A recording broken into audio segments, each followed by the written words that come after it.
Great. 3 o'clock. Welcome to the AI Fashion Conference. I'm very happy to welcome all of you and to finally start this conversation about AI and fashion. This event was originally planned on the day 8 months ago, on the 12th of March. And originally we wanted to organize it at the Honorary Hall of the Deutsches Museum. And unfortunately, due to so many other things, due to COVID, we had to cancel it and postpone it. So I'm really happy to finally have this conversation now and look at AI and fashion and what's been happening there in the industry. There's so many myths about AI and fashion, so we really would like to use this event to start a conversation and to look at what really AI is, to take away the myth and really get an understanding of it and see some examples of some wonderful panelists we have with us today about user cases, what is possible, what has been done, what could be done, and really have a soft launch for a proper platform and a conversation about what could we do in order to reshape the industry and make it in a more sustainable and transparent way. To really start with what we're doing, I'm really happy to welcome Dr. Helen Piel. Dr. Helen Piel is part of a group of 5 historians of science and technology exploring the history of artificial intelligence research in Germany. This research is funded by the Federal Ministry of Education and Research and is based at the Research Institute for the History of Science and Technology at the Deutsches Museum in Munich. This research is based at the Institute for History of Science and Technology and is going for 3 years and will end in 2022. And using archival research in all histories, the team is looking at 5 areas: automated theorem proving by Rudolf Seising, expert systems by Jakob Chandel, image recognition and processing by Dina Pfau, language recognition and processing by Florian Müller, and the interactions between artificial intelligence and cognitive science with research which is done by Helen Piel.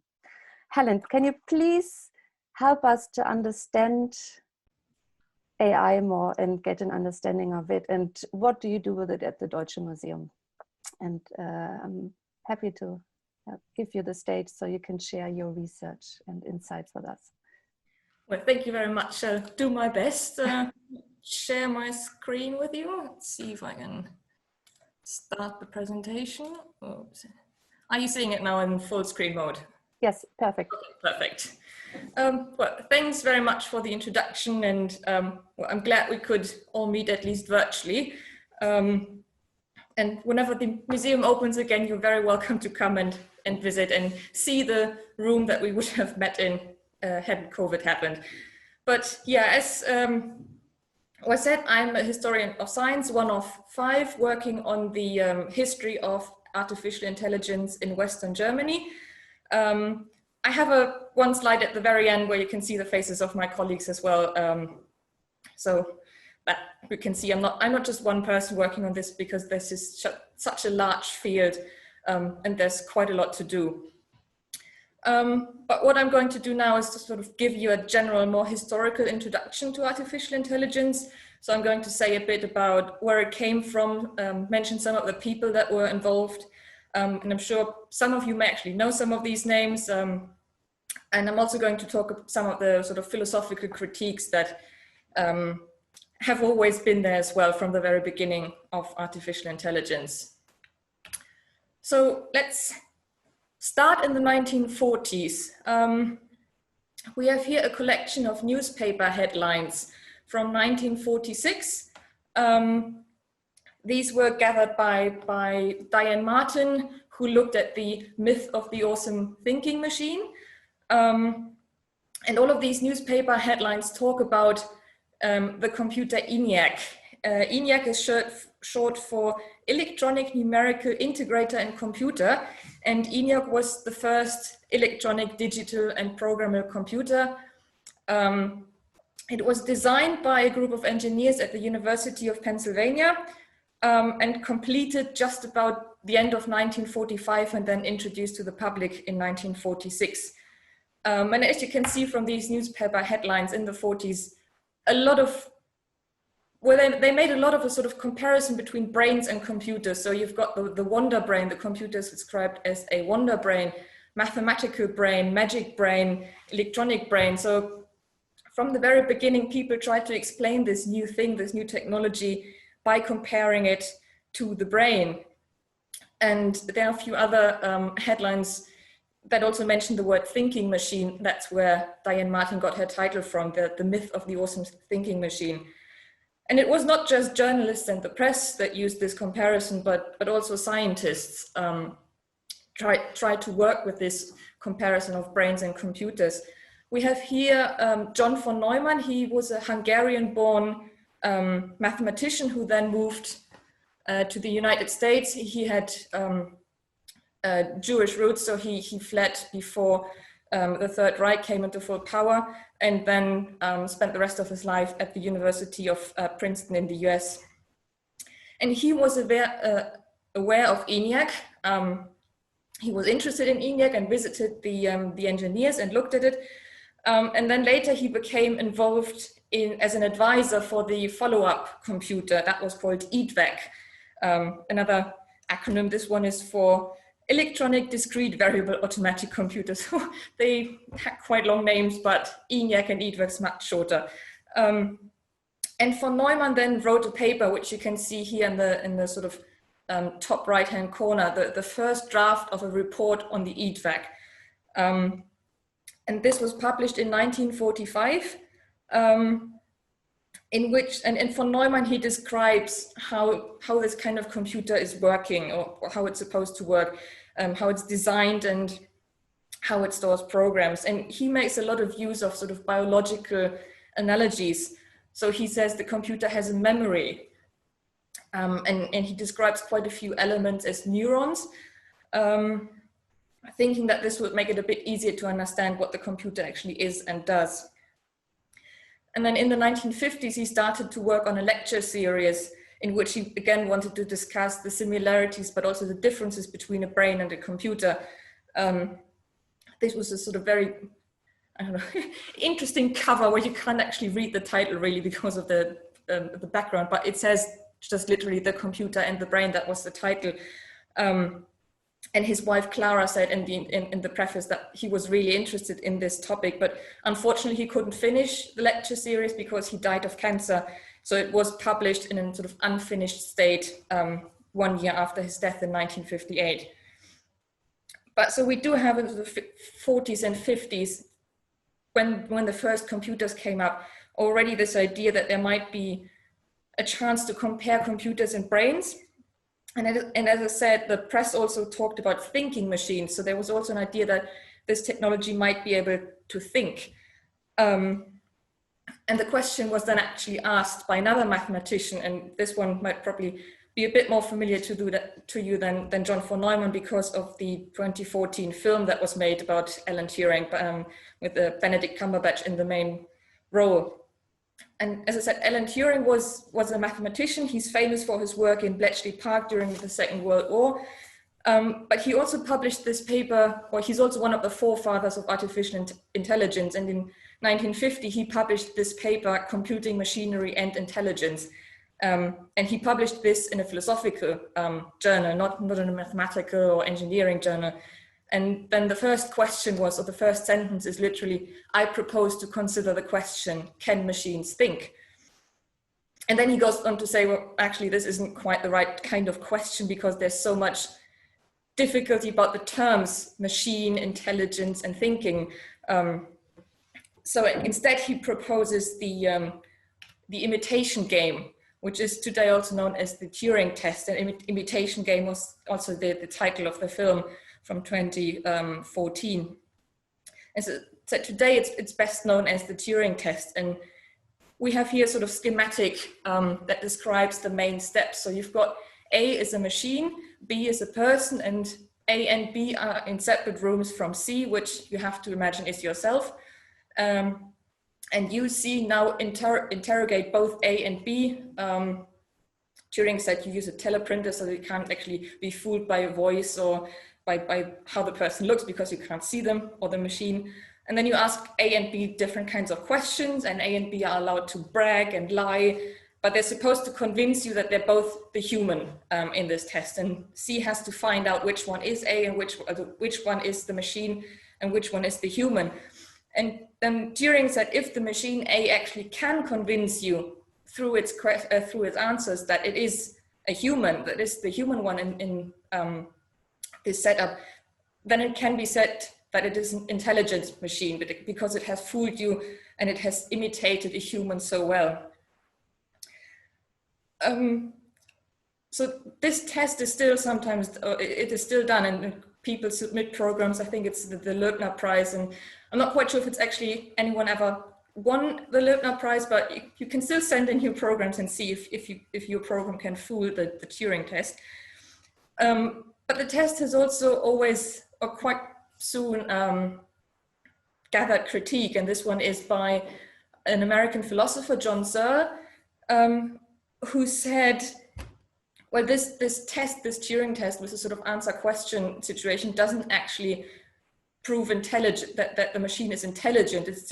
It is just behavior.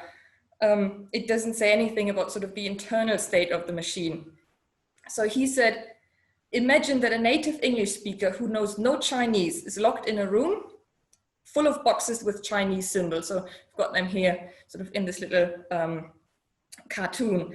And then there's one person standing outside, and that person throws in input, just Chinese symbols. And the native English speaker who doesn't know anything about Chinese picks up these symbols, and then he goes to a handbook, flips through, and with the rules in that handbook, he or she can then find out what kind of output to throw out of the room again, what kind of symbols to throw out. And without knowing it, the person inside the room in that manner actually answered Chinese questions with correct Chinese answers. And Searle says, well, the Turing test would say the person inside the room understands Chinese because the answers are correct. And the person outside that gave in the questions was fooled by the answers. And so the person outside would be fooled to think that the person inside actually understands Chinese. But Searle says, well, the person doesn't understand Chinese, or he or she just followed instructions. So Searle's point is actually that for a machine to be intelligent, it needs to do more than just sort of arrange and manipulate symbols. It actually needs to understand what's behind these symbols. It needs to understand context and meaning and relations. So he introduced a differentiation between weak and strong AI, and says weak AI, weak artificial intelligence, is an imitation or a simulation of intelligence. So it's what kind of the person inside the Chinese room does. It just imitates the understanding of Chinese, but without actually understanding the meaning, the relations, and the context.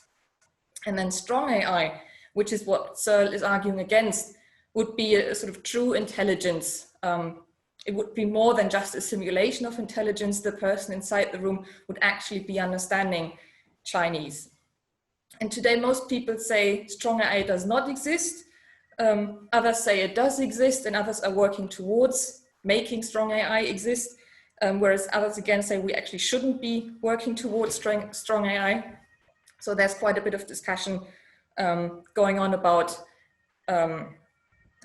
this sort of differentiation and whether it's actually advisable to build a strong AI if we actually want a strong AI. But none of these, well, except for Searle, who was writing in the 1980s, but neither John von Neumann in the 40s or Turing in the 50s actually used the term artificial intelligence. That was coined in 1955 by John McCarthy, sort of the bearded gentleman on the top left here. John McCarthy was assistant professor at Dartmouth College in Hanover, New Hampshire, on the east coast of the United States. And he was sort of starting to notice that something was going on, and he wanted to discuss the question of artificial intelligence, or he came up with the term artificial intelligence in his grant proposal. So he wanted some money to gather a group of scholars and scientists at Dartmouth to discuss the question of artificial intelligence. And we've got John McCarthy, Marvin Minsky, Claude Shannon, and Nathaniel Rochester, who's on the left, on the bottom actually. Those four wrote to the Rockefeller Foundation, asked for some money, and they got it, but not quite as much as they wanted. But they could still gather at least a few people who came sort of on and off for a few weeks in the summer of 1956. And then you've got the sort of Dartmouth Conference, which is the conventional birth date of artificial intelligence, 1956. And during that sort of meeting, what they wanted to discuss, I've got here part of the proposal. So they wanted to talk about artificial intelligence, the term that they had just coined. And they said, they wanted to look at every aspect of learning or any feature of intelligence and see if it can be simulated in a machine, or actually they thought it could be simulated in a machine. So they weren't actually talking about sort of strong AI. They didn't want to create an artificially intelligent computer that was intelligent in itself, but they wanted to simulate human intelligence with a computer. And they specifically wanted to look at language, abstractions, concepts, and problem solving. I thought these were kind of the things that make humans intelligent. So these were the things they were focusing on. A few years later, Marvin Minsky here, again, one of the people who was at that meeting in 56, sort of further refined some of the topics that he thought we needed to look at before artificial intelligence could really get off a sort of search, how to search through a program, because if you go through every single step every time, it just takes a lot of time. It's not very efficient. So they thought we have to look at different ways of how to search things, because humans don't go through every single step every time. If they can remember mistakes they made before, for example. So they also said we need to look at how to write programs that can recognize patterns in their data, how to learn from past mistakes or past successes, and how they can, we need to build computers that can sort of plan ahead based on an analysis of a problem. So this was sort of 1960. He mentioned some of the work that was already going on. So he said, this is happening, but there's still a lot of work to be done before we have actual true artificial intelligence. And some of the areas of research that then sort of emerged over the years are, as mentioned at the beginning, some of the things that we are looking at in our project: automated theorem proving. So if you've got a mathematical theorem, you build a computer that has then to try and prove it itself. Expert systems, image and language recognition and processing. And then you also have cognitive science and robotics, when, depending on your point of view, either are part of AI or sort of separate but related to AI. And this is just some of these sort of sub-disciplines of AI that were visible in the 1980s, late 1980s in Germany. That's where the sort of little image is from. But the 1980s were also a time when a sort of shift was happening in AI and artificial intelligence research. There's some argument about how abrupt this change was, or if it was just sort of continuation with some changes. But the philosopher John Hogland coined the term good old-fashioned artificial intelligence, or GOFI. And he said this was sort of a thing that had been done sort of since the 1950s through the 60s and 80s, where intelligence and thought are described as computations, where researchers thought intelligence can be simulated on a computer, and importantly, this is sort of classic AI that uses symbol manipulation as a method for, or as one of their main methodology. And Hogland's choice of the term old-fashioned sort of suggested that this wasn't working properly. This was going to be superseded by a new type of artificial intelligence, like connectionist AI. And this superstition, or this new AI replacing the old AI, is an idea that we need to take with a pinch of salt. Some people actually talk of a revolution in AI, but some of these new forms that showed up in the 80s were actually already used in the sort of late 50s, early 60s. They just sort of went into the background and then started re-emerging in the 1980s. So there are some forms of continuation as well. But still sort of the AI that most people talk about or mean when they talk about AI today are the forms that emerged in the 1980s. So connectionist AI, which is an AI working with networks of interconnected processing units, sort of like neural networks, for example. And this is the AI that is used, that is mostly used today, even though some of the sort of old-fashioned AI is still around, and sometimes the two forms are also used in sort of hybrid forms of AI.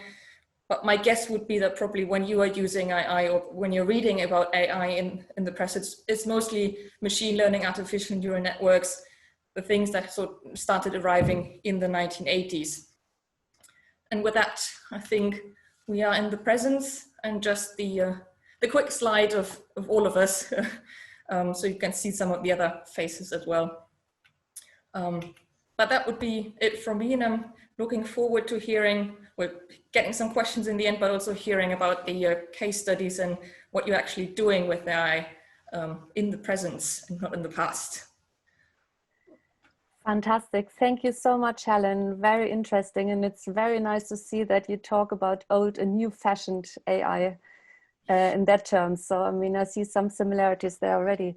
And I was so excited to start this event that I completely forgot to tell you about the running order. First, we're going to have 5 different keynotes from our panelists. And I welcome Jonathan now as well, and Luca and Mathilde.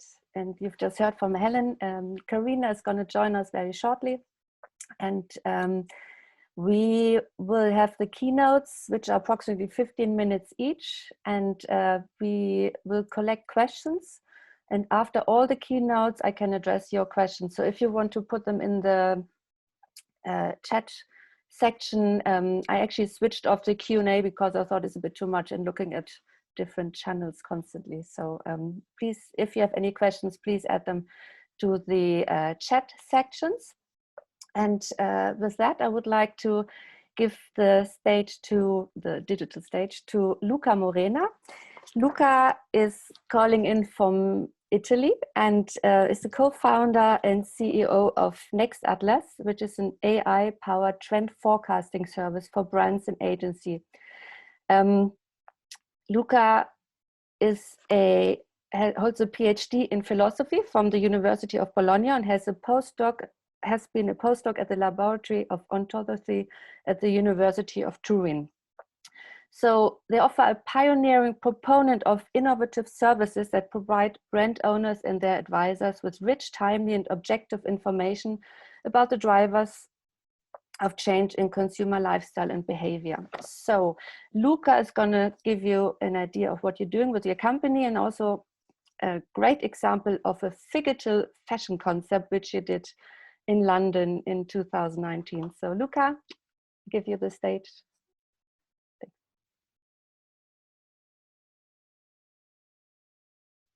You have to unmute yourself. Yeah. Yeah. Right. Thank you. Sorry. Zoom is always tricky with all its menus.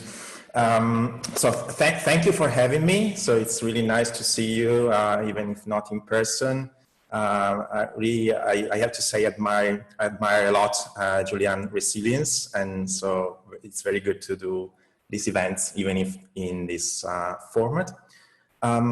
So let me lay out a bit my plan for today. I will be basically saying something about what we do at Nextatlas, the company I co-founded with my brother a few years ago right now. I will, of course, talk about this user case. Let me say that I'm a bit humbled then to speak after all this history and big names in the AI field. So we will be talking about very practical application, but still with very interesting conceptual and open to debate topics. So this is where my philosophical hat will come in.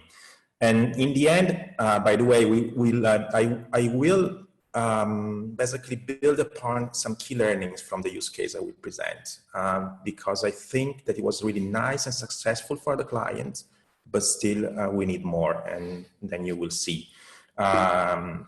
Let me see if I can. Okay, this is me. So you say everything. So I basically, the problem I have is that I have a philosophical background. So I typically, I'm very wordy. So I hope to stay in the 15 minutes that you gave me. And what we do at Nextatlas, it's basically, innovating something that has been extremely vague in time, which is, it's this thing called trend prediction. So you might know about cool hunters in the past doing the work of finding interesting trends that have to be exploited by brands. In everything in the fashion world has been typically done with instinct, as the Vogue Business article here is saying. But of course, then things have been changing a lot. So it's not even about just going, roaming the streets of cities.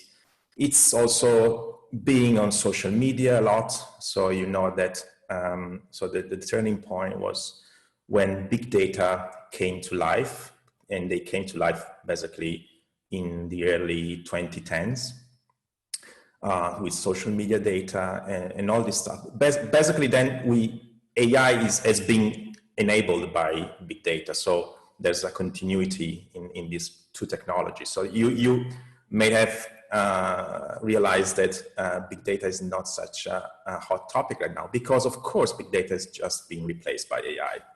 So there's a bunch of companies doing what we do, and basically using AI to forecast trends by looking to each and every interesting data out there, basically social media data. So, but we are doing it in a very special way. So this is the right slide to just explain what we do. We are looking into interesting people around the globe, hundreds of thousands of profiles on the main social media like Instagram, Twitter, Pinterest, Reddit.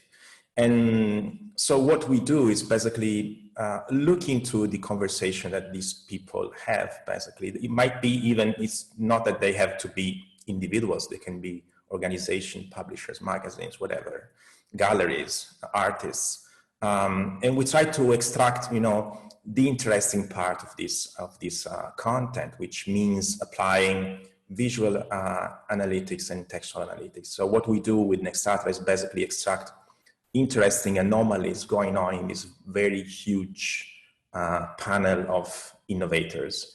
And so that what is, it's then broadcasted by the mainstream influencer can be predicted in advance. And we provide this through a platform that basically is called Nextatlas. Interestingly, through the years, we developed a number of tools, mostly in the computer vision field. And we basically trained a number of neural networks. So the ones that Helen was explaining is one of the latest advancements in AI, to detect this kind of objects, which are not really material objects. It's not just looking into a picture and detect like a t-shirt or a bag. This is quite easy and banal somehow now with these technologies. But to understand what are styles, so things that are social objects, constructs by humans, things like, for instance, the 90s style. And where we did something that was, very interesting also from, I would say, a cultural point of view. So for instance, we analyzed 10 years of visual historical data from fashion weeks. And we devised a way to understand what are the pioneering brands that have been showing their outfits in these fashion weeks globally, so wherever they happened. Interestingly, we saw a pattern here, and then that a human eye cannot see. So you still see a lot of 90s influence around, but still there will be much less than a few years ago. So you can see the increase since 2014. And now it's in decline. This is actually, it was a prediction. And we built a way to predict what's next based on fashion weeks and social data by looking into pioneering brands, just like I was saying before with pioneering profiles in social media. So this is interesting because this kind of evolution is seen by machines, but completely unseen by humans. So if you went to a fashion week, you still see, loads of 90s related styles. But this is key for brands because, of course, they can understand a change in advance. And by the way, this is one of the crucial problems of today. So this is interesting because the retail apocalypse we are seeing, of course, now there's COVID, there's a real apocalypse happening. But before that, fashion stores were closing nonetheless. So, and it was typically, the retail apocalypse was mainly an apparel apocalypse. It was about fashion department stores. And because they were overstored, so they had like in stock so many things that were off trend that just people don't buy them. So there are too many things, too many waste, and what is called in fashion jargon dead stock. So this was a problem that was apparent to many brands, but we encounter in our business activity this brand called Westfield, which is one of the biggest department store in the world, and they asked us to understand if there was a way to plug in our technology into one of their store, and actually we built what was marketed at the time. It was last year, mid-year, was summer in London, in central London, as the first AI pop-up shop in fashion. But the idea there was interesting because it was actually not plugging into, let's say, machine to machine, but was providing the stylists in the shop with a way to select items to be shown in the boutique with machine recommendations.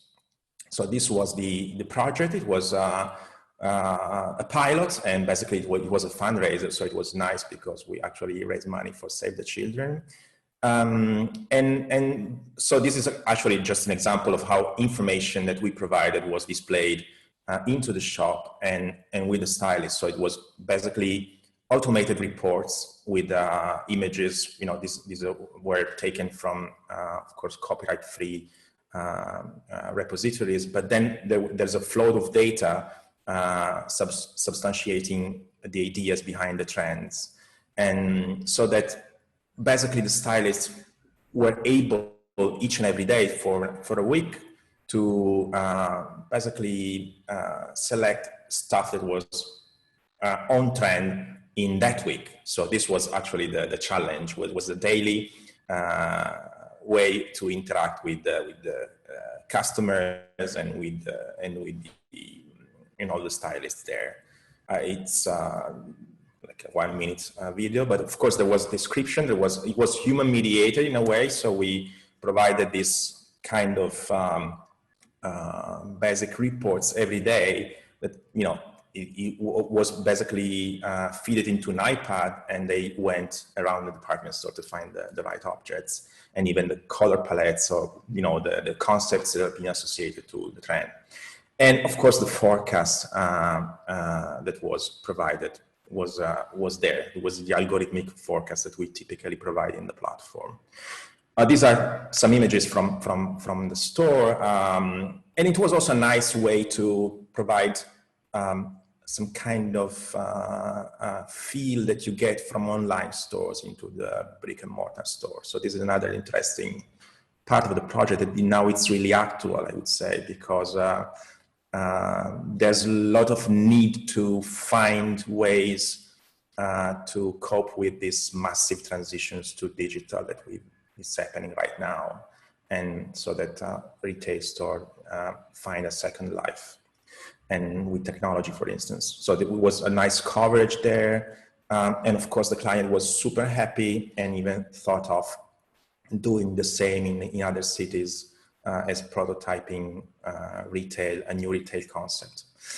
By the way, this was published yesterday by Forbes, so it was very timely, but in a different context, because, so we were featured here, but because of course there's the need of finding ways to mix the two worlds, which are basically one right now. So it's not, we are here and we are not in the real world differently from the digital world. We are mixing these spheres. And when it comes to the key learnings, we were super happy, the client was super happy, the coverage in PR was super and great, but then we reflected upon this and we thought that, wow, this was nice, but still it was reactive. It was like, you know, you've already done some kind of damage, you have to, as I was saying to Julian, this is the medicine, but you need the vaccine. So department store, it's perfect for department stores because of course they already have the supply there and they have to select. But when it comes to manufacturing, anyway, you need intelligence upstream. And by the way, you can see there that basically if trend detection is applied very early in the process, it might be that forecasting errors are reduced by 50%, so that inventory levels can, you know, be reduced to 20, 50%, which is super nice in terms of sustainability goals. Oops, sorry. And so building on these key learnings, I just wanted to, you know, throw here a number of reflections which are more, I would say, speculative or exploratory. So it's much more for the Q&A session, I guess. And from being reactive, which means using AI to help make efficiency into this managing of stocks and retail, you have to turn into a proactive approach, which means using AI for building stuff, for generating products, which takes us to a different kind of AI, which is called generative design. Yeah, there's a number of AI techniques that are used in the creative realm. There's a lot of philosophical questions about creativity and AI. We can address that in the Q&A. But still, generative design is able to provide the humans, the designers, with an incredible number of options to work on. This is nice, and let me do this kind of detour here because this is kind of very unusual from scientists. They published, so these are computer scientists and AI scientists that published this collection of anecdotes about AI and ways in which they were surprised by these genetic algorithms that they designed. So it's out there. You can actually, if you want the reference, I can give you later on. And so there are a number of cases. I just give you this couple of nice one.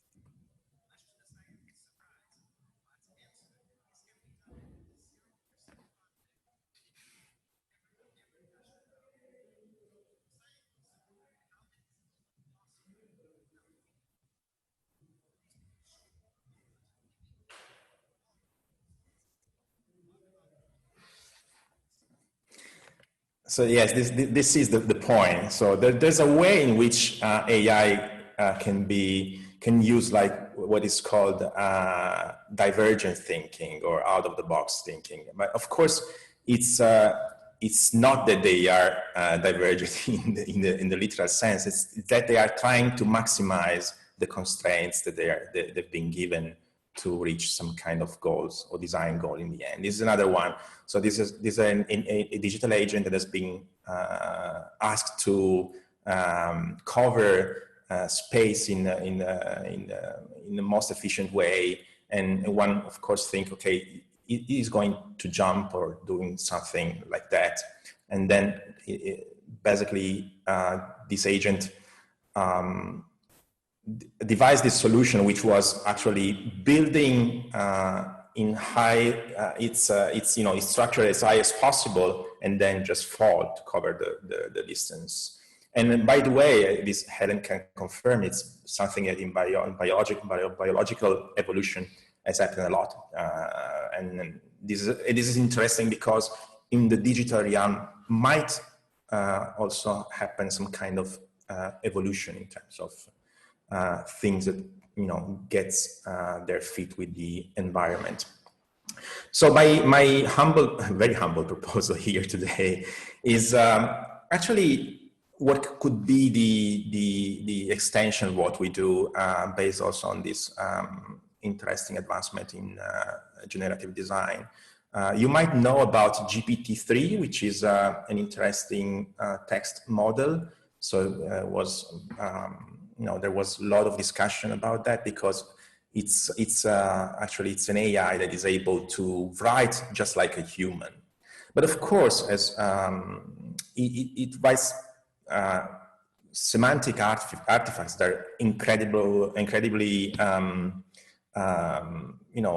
human-like, but still they lack meaning in some sense. They lack the facts. So you can see texts that are created by GPT-3 and still you get the sense that it's completely random. And the problem is how you get things less random, but still preserve the power of these generative technologies. And by the way, it's based on statistical likelihood that words come after the others. So, and of course, we are using it in some ways with Google Gmail system, the Smart Compose one, or in WhatsApp. These kind of things are made with these text models. And my proposal here is why don't just constrain this kind of generation with some knowledge that is provided by machine, which are actually factual constraints because things are happening out there and we can predict stuff. And maybe we can feed predictions about trends into machines to generate interesting designs that are not just random designs. Like, there are lots of interesting fashion AI creativity projects, but or art, or in the art or in design, but still you get the idea. It seems like you just let loose the creativity of the AI and then there's a designer doing, let's say, the curation, and which is nice. It's a way to improve and augment creativity, the human creativity. But it would be even nicer if we, from a business point of view also, and from a sustainability point of view, if we could like plug into the generation some measure of knowledge. And what about trend prediction, so that we can combine, for instance, styles into novel ways of doing some patchwork. But not just because we decided, but because we saw that we saw early signs of this kind of styles rising. And we know that we have that knowledge, we will experiment with generation. By the way, we already experimented with a GPT model as a trend aid. We trained a GPT model and gave it tens of thousands of trend reports to read. And now it's able to do like a trend report, but still it's a trend report without the facts. So it's able to, it's interesting, it's nice. And we want to plug in the facts. So it's not only in fashion, of course, we have also interior design detection in terms of styles and trends. And again, it could be that some kind of generation could be constrained by predictions, so that what you generate is more, likelihood of commercial success, fitting the, let's say, the consumer desires. It's not just about, wild creativity, which is always nice, but still it's art and it's not business. I think it's all. This was, maybe I went a bit fast, but still we have the Q&A afterwards. So happy to, answer all your questions. Fantastic. Thank you very much, Luca. Very interesting what you did there. And I think it's really such a great example of the phygital realm. So really combining the analog and the digital. And it's great that you shared your experience and outcomes with that. Thank you. Thank you. So Next keynote would be Jonathan, and I'm really pleased to have Jonathan here today because, you know, we've been talking about this event for so long, and, you know, I'm a really big fan of Holition and what you do. Holition, for everyone, is Jonathan is the co-founder and chief executive of Holition. It's a venture startup which explores the role of technology and innovation and how it can play that to the modern digital focused consumer. And I found this quote about Holition, which I think hits on spot. It says, Holition has often been coined as anti-technology company because of its unconventional think digital, act analog approach. So I think you just really push the boundaries for innovation for really high class clients like Charlotte Tilbury and CoverGirl.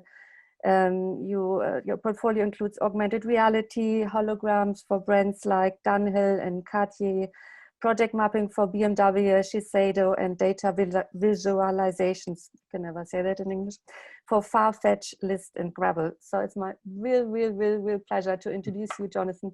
Thank you. And you really did some great work with data visualization. And, you know, if we talk about AI, we have to talk about data. And obviously, as this is just the beginning of the conversation, it's just great to really get some examples and get your insight about how to make data more understandable and really get your take on what the potential of AI in fashion. Great, thank you. Thanks for your perspective. Share my screen. Thanks. Yeah, first of all, thank you very much for that intro, Julian. If you ever want a job as our marketing manager, just get in touch. I was told never to apologize, or never to kick off a presentation with an apology, but considering the level of science and technology we've just heard, I feel like an atrocious fraud. I have a doctorate, but unfortunately it's in the art space rather than the science space. Always a huge disappointment to my mother, who saw me as a scientist or a brain surgeon or a rocket engineer. But we've obviously heard a lot about AI, and some of the projects that Holition does, in fact, increasingly large amounts of the work that we do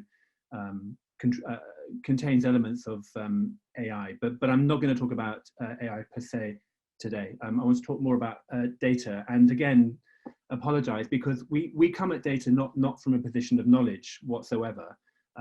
As Julian indicated, we work across a very wide range of different types of technology for a very wide range of different types of client. All of our clients are in luxury, fashion, or beauty, and or art. We do a lot of work in the art space at the moment as well.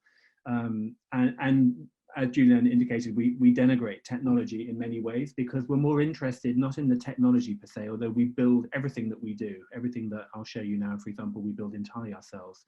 All of our projects we do entirely ourselves, from creation to content to technology to UX to strategy. We have all of the skills within the agency to handle all of that. A lot of the work that we do is actually more about storytelling. So when I think about the work that I'll show you now, which is going to draw more around data, it's not so much the data per se. It's almost directionally, what is the data telling us? And particularly, what is the data telling us in a way that actually almost helps us understand more about what it means to be human. And we're very interested in the idea of hiding technology, removing technology or putting it under the table, because if you do that, then and you just expose people to data or show people to data, then there's a really interesting opportunity to allow them to discover insights of their own. And a lot of the work that we do in the data space plays on that insight, that the teachers that really inspired you when you were a kid are the ones that encouraged you to find out for yourselves rather than the ones that tell you what to think. So we try and use art in some ways, or beauty, to kind of hold people or draw people into a space. And then we try and tell a story using data, but that story, you know, is open for interpretation by the viewer. We're not trying to push them down one way or another. And I'll show you a couple of examples of that. And in many ways, that sort of humanization, or what we at Holition refer to as digital anthropology, is actually encapsulated so well in this famous illustration of Facebook, where we have a world here that is recognizable as the planet that we live on, but it's not a world that's drawn or divided up by geographies or race or politics or gender or religion. or geography. It's connected together by human relationships and Facebook connections. And actually, what I love about illustrations such as these is that it doesn't only tell you about the connections, but it allows you to infer other things. So the dark areas, the negative space, tells you as much about the use of internet or wealth, or where poverty resides, or where politics refuse access to certain systems. So the sort of dark areas give you as much insight as the light. So the first project I'm going to show you is a project that kind of kick-started this whole data thing for us. And it's old. I mean, it must be 8 years old now, I would have thought, maybe 6 years old. But I don't know whether you know of List, but it's a company a bit like Farfetch in that it's a platform. They're the same age as us. They're 10 years old now. And when they were 5, they had a party for 1 or 2 celebrities, some journalists and some investors that have put money and got List to where it is, in the Hoxton Q, which is an art gallery in East London. And they wanted something in that space that looked like a piece of art, but also helped to communicate a little bit about where the journey that List had taken and the success that they had achieved. And we spoke to their web team, and we recognized something that List hadn't appreciated themselves, which is there are so many brands who have product on the List's platform, so many brands bombarding List with data, that 35,000 objects change every single second. So that's new products coming onto the platform, old products being taken off the platform, and lots of stock interrogation, like, is that product from that brand in that size and that color still available? And brands chuck all this data at List. And what we did is we borrowed or diverted, or hacked, doesn't sound like a good word, diverted that data before it got to List, and through this data visualization. So what you see here is an outer circle of some brands. One of the brands is updating its data in real time. It's actually happening at that moment. And the data is flowing around to the triangles, which are the color of the item being updated, into the middle, which is the price of the item being updated. And then when it hits the center, it's released back to List, and it's updated in real time. So it's easier to understand with a film. So think of it as a piece of real-time big data art. Here's the Hoxton Cube.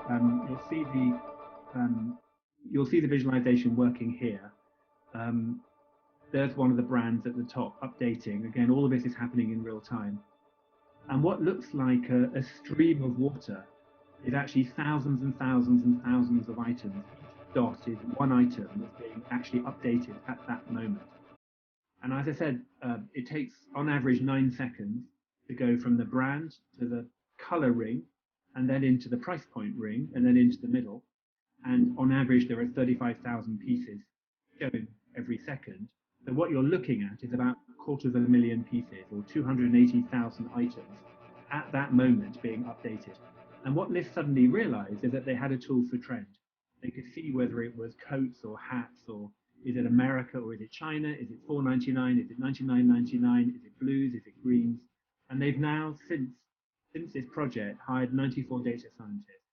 They're taking all of this data and aggregating it, which is about 7 billion bits of data every single year. And they're reselling it back to these clients. And they're now making more profit from data than they are from fashion. And List is reinventing itself as a big data company. And fashion is now just an excuse to get access to that data. We've done a few of these. This is one we did for Farfetch. And what you're seeing here is 1 day's information compressed into 30 seconds. I'm sorry it's going so fast, but you get a sense of what's happening. These are the sales in this particular visualization into the Middle East. So each of the colors is a different country in the Middle East. Each brand, the individual items are flowing into the visualization and showing you over the last 30 days which countries have purchased which products in which quantities. And every day it takes the next day's sales and drops off the 30th day's sales and then visualizes that. And then the next day it takes another day, drops a day and visualizes that. So it's constantly visualizing 30 days. And now this piece of art, I guess, is now sitting in Farfetch's corporate headquarters. And it's something that the CEO in the Middle East looks at. Hey, Karinna, looks at every day as they walk in, and they get a sense in real time of what the company is doing. from moment to moment. A lot of what we do is, a lot of the things that really inspire us, I guess, are these physical activations. They're the kind of things that we can't do at the moment, but a lot of them are the projects that perhaps I'm most proud of, because they can really generate those interesting insights. And last year we did a very large project for Tiffany in Korea. It was a series of very rational scientific rooms designed by another company that told the journey of a diamond from the mine to the finger. We were given 2 rooms to do. This is a workshop room, but we were also given the final room. And it occurred to us, as we had this very open brief, that what Tiffany had done in all of these rooms was talk about science and talk about rationality and talk about technical attributes of stones and where Tiffany's quality bar lies. But they'd completely forgotten to talk about why people wear diamonds. There was no mention of love, no mention of wealth, no mention of self-achievement or self-value. So in the last room, we tried to rectify that. And we built this enormous diamond sculpture. It's about 3 or 4 meters wide. And it hangs in the middle of this, as a centerpiece, in the middle of this final room. And this, we built an algorithm that powers this diamond. And every single time anyone in the world talks on Instagram or Twitter or on some social media channels in China, mentions that they've just got engaged, the diamond flashes in real time. That moment, you tweet that you've just got engaged, the diamond flashes. And on average, there are between 7 and 12 engagements every single second. And this diamond was scintillating or flashing or firing 7 to 12 times every second. And then the image that's associated to that social media post would go up on a wall. I can't show you a film of the actual install, but this is us testing it in our workshops. And because it's a diamond and it's faceted, all of the flashes and the things that were being triggered by the data were firing out onto the floor and onto the walls. So it felt like a vibrant, living, scintillating space. And every time that diamond's flashing, someone has literally just talked about their love. So you really got a sense, a very warm feeling that you're kind of standing at the epicenter of love around the world, watching, warmth, watching happiness accrue flash by flash by flash. So, and some of the insights that come out of these can be really interesting. I mean, the biggest impact of digital for me, full stop, on brands is that in the old days, and I mean the old days, I mean the analog days when I started out, brands spoke at customers. They told customers what to wear, how to wear it, when to wear it. And of course, nowadays in the digital world, you've got to learn how to listen. Brands have got to listen. And some of the tools that we build, and I guess some of the tools that Luca was building too, are about helping brands listen to kind of what is out there, and so that they can then reply in a very human way, depending on what they've heard. This is a project that we did 2 years ago, maybe 3 years ago now, with our summer internship program, something that we run every year with 12 or 13 undergraduates from universities around the world in a variety of different disciplines. This was an algorithm that went into London Fashion Week, commissioned by the British Fashion Council. And the British Fashion Council, every Fashion Week, push out a series of PR messages. In this Fashion Week, it was around 9 different topics, and you can see the topics here: streetwear, British made, sustainability, innovation. This algorithm scraped out data every day that mentioned London Fashion Week from social media, and then triaged it, or whatever the 9 sort of PR message version of triaging is, tried to put these messages into the box so that the British Fashion Council could see what the world was talking about. So they would put out these PR messages, and at the end of the day, they could see what the reply was coming back. And Caroline Rush, who's the CEO of British Fashion Council, would say every night before she left the office, she would look at the projection and try and get some insights, and she would play back those insights on the radio and in the newspapers when she was interviewed the next day. And one of the things that came out of this, which I thought was absolutely fascinating, is that mentions around sustainability were going down and down and down. And that's not that people are not thinking about sustainability, it's the opposite. People are just behaving sustainably. They don't want to talk about it now, they just want to do it. And what was coming up in its place were conversations around gender and diversity. And so that was a really, for me, really powerful instance of the British Fashion Council getting ahead of the curve and really listening to kind of where the zeitgeist is of public views around fashion, and being able to react to that or respond to that literally the next day. We do some work in wearables, again, around data and data collection, partly because I find wearables are, fundamentally selfish. It's about, I wear wearables. I don't mean it in a bad way. It's about, but this is about how many steps I've taken, how many miles I've run, how many hours of sleep I've had. And there's an opportunity with wearables to talk about the world that we live in, the environment that we live in, not just me, but kind of we, not just what happens in my world, but what happens outside in our world, and can we use that data to make the world a better place? It sounds a bit trite, but it's something that we believe. And one of the projects that we did again at London Fashion Week was this project that we did in collaboration with a friend of ours, Lauren Boker from The Unseen. And the British Fashion Council wanted to talk about mental health at London Fashion Week. There was it's still unfortunately a big issue around stress and bullying and anxiety, leading to suicidal feelings, and it was only a year after we delivered this that poor Kate Spade took her own life, and it's still very prevalent. And also that slightly dystopian space between sort of feelings of online perfection coupled with kind of real life anxiety about low self-esteem and these sort of areas. And British Fashion Council wanted to talk about it, and they wanted a piece that allowed them to talk about it. So we built this, which is a dress made out of leather and ceramics.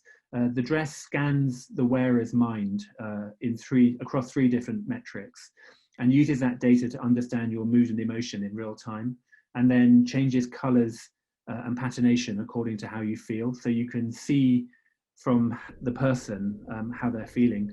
This is a film of it working.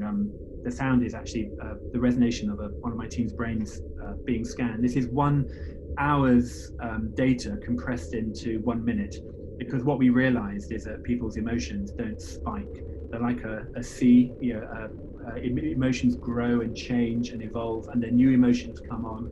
But you can start to get a sense of how different pieces of this change and adapt and evolve. And we did this for 3 reasons. I mean, one, it was commissioned, but secondly, a very good friend of Holition had a stroke and was paralyzed from the neck down and couldn't speak. And we wanted to see if fashion could give a voice to people that can't communicate.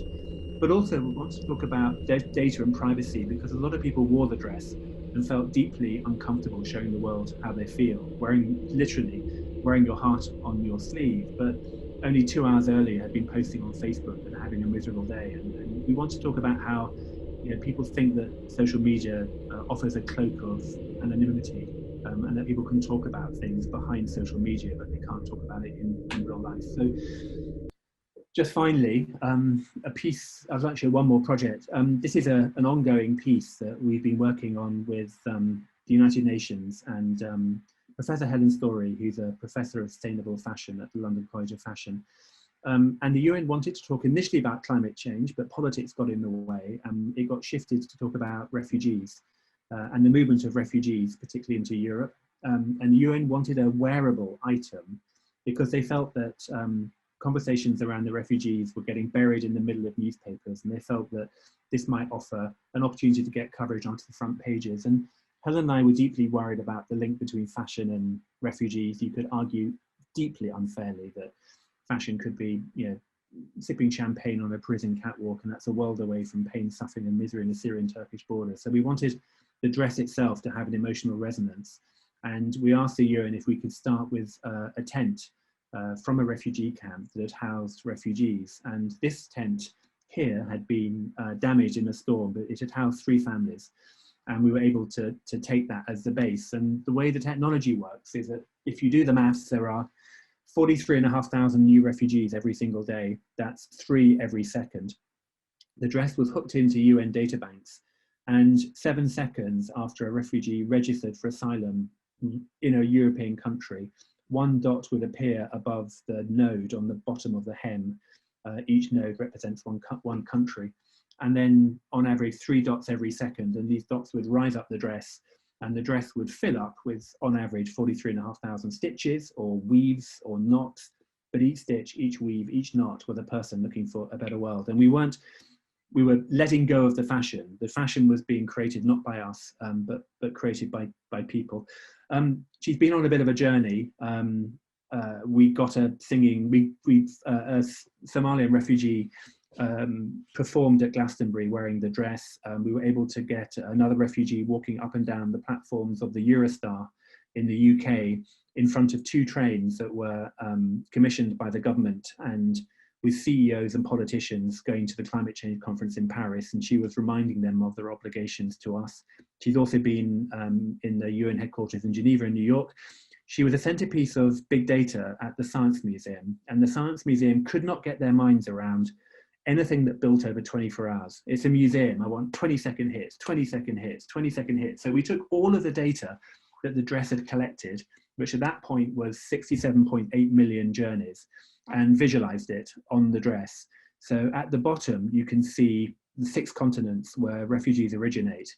And then they fly up the spine of the dress up towards the top, and they end up in the stopping in the country where the refugee registered for asylum. So it's similar in many ways to the Facebook map that I showed at the beginning of this talk, of this 50 minutes, where you end up with a map, again, that's not defined by geography, it's not defined by politics or by gender or by race or by religion or by aspiration. It's a map that's driven or outlined by hope, by people looking for a better world. And when this was in the Science Museum, we did some late, what's called Science Museum Lates, where you give talks about it late in the evening, and people come in and party, and there's a silent disco in the rocket room, and it's a fun place. And I pulled back a bit, and I was listening to 2 strangers watching the dress and looking at this map. And one person saw it as evidence that there's a swarm of people coming over to Europe, and we need barriers and borders and controls. And another person looked at the same data and saw the need for humanity and sensitivity and empathy and support. And we're fine with both of those views. We're not here to push a political view. We're here to use data to encourage people to get into an argument, or not an argument, into a debate, into a discussion, and hopefully come away from an experience with an element of understanding and hopefully knowledge or awareness at the very least. Thank you. Thank you, Jonathan. What a wonderful example. I'm a bit biased there because Helen used to be my supervisor at London College of Fashion, and was very present at the time when all of this happened. So thank you very much. And again, I really appreciate your intake on this. And again, data I think is so important with all of this discussion. And so we're gonna talk about more about it, but thank you for your presentation and the insights. I welcome Karinna now as well, who joined us a bit later, and very nice to have you here. But I would like to give the digital stage to Mathilde now, and I'm trying to share my screen in order to show your presentation. Great. I'll just go back. Yeah. Can you see it? Yes. Yeah. Yes, perfect. Can we just go to the previous Ah, slide? sorry, yeah, sorry. Just so I can very quickly present who I am. So I am... Oh, sorry, sorry, Mathilde. Sorry. Yeah, no, sorry. Mathilde is a multidisciplinary fashion designer working across the fields of generative design, modular textiles, augmented reality, virtual design, and upcycled materials. I'm a huge fan of her work. I've followed you for a while on Instagram, and I've seen your fantastic work for your recent graduation project at Centro St. Martin's, where you used AI to within the fashion design process. You explore themes of digital deterioration, glitch, file corruption, and image generation. Mathilde's work is centered around creating systematic change in the fashion industry in order to achieve a more circular model. So you're the perfect example of what can be done with AI in fashion, and I think you're a real pioneer in this field, and I'm really happy to have you here today and to have you share with us what you've been done with AI within fashion. Thanks. So I mean, you'll notice my approach is considerably more lo-fi than what has been presented up to now. So I'll mainly talk about my graduate collection, the modular augmented capsule, which you can see some examples here on the screen. These are some of the garments from the collection. So it's a digital collection, meaning it has both physical and digital components. So the way this works is you have a physical garment that is composed of a modular textile. So the textile functions a little bit like Lego. So it's composed of all those little modules that can be assembled, disassembled, and reassembled into another shape. Then this garment is target tracked and augmented. So there's like an augmented reality shell that corresponds to each garment. And, you know, both those techniques, you know, give the garment this propriety of being in constant flux. So the garment can constantly be evolved, a little bit like a, you know, like a Lego castle, where you can, you know, constantly move around the different blocks and, you know, change the disposition in the same way that the augmented reality aspect of it can, you know, always be updated. And it's made entirely from upcycled materials. So more precisely, the modular system is made out of scraps and sample books. So sample books, if you're not familiar, are like A5 sheets of material that design studios use as reference when they're designing. And after you know, the collection is finished, there's a number of those sample books that gets thrown out. And these waste streams are a little bit difficult to recycle because of the heteronomy of like the shape, you know, there's very varied shapes as in the scraps, and in terms of sample books, they're just very small bits of material, and you have a great variety in color, which also makes it a little bit more difficult to recycle. If we move to the next slide, I'll go a bit more in detail in on the next slide. Sorry, Julian. Julian, can I have the next slide, please? Oh, is it not showing? Sorry. Ooh. Hang on, let me just, sorry about that. Yeah, that's right. I've been going forward. Right, I'll just go a bit more in detail into the one just before that. This one? Ooh, no, before that, sorry. Oh, it's the wrong direction. Sorry about that. Hang on.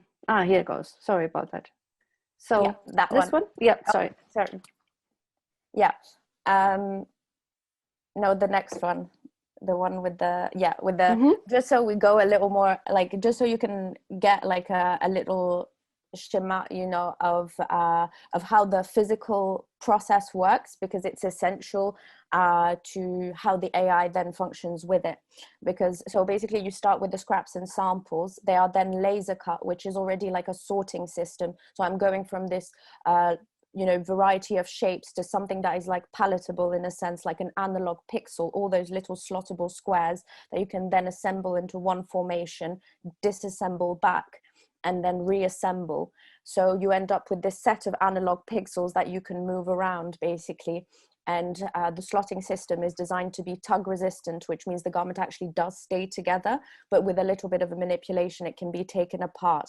So the purpose of that is both to organize the waste, but also to make the design process circular, where a single element, a single garment can be, you know, disassembled and reassembled into something new, kind of dealing with that problem of design obsolescence, where the design goes out of fashion before its material is actually, you know, at its end of life.